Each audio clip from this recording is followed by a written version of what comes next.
guys, dito po ako ngayon sa Tagudin. Dito oh.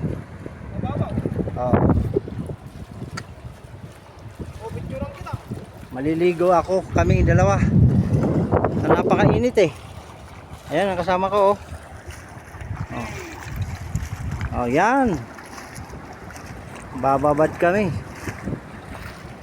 Tapos mamaya, ha?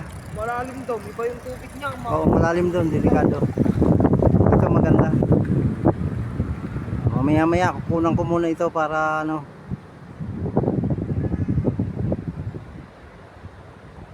Ito po ang Tagudin, Ilocos Sur. Yung pong tulay na yan, napakahaba po niyan. Ayan. May mga ano pa siya oh. Ang galing ng pagkakagawa ng project pa ni Marcos ata ito. Oh. Ayan oh. Oh, ayan oh. Mahabang tulay yan. Oh. Ayan oh.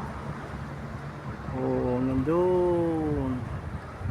Ito naman ilaw, ito yung Amburayan River. Sa sikat na lugar na pinupuntahan ng mga tao.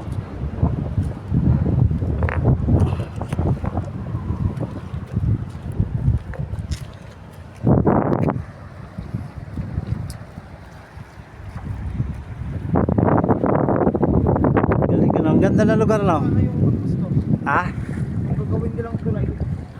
Alin? Ay hindi kaya.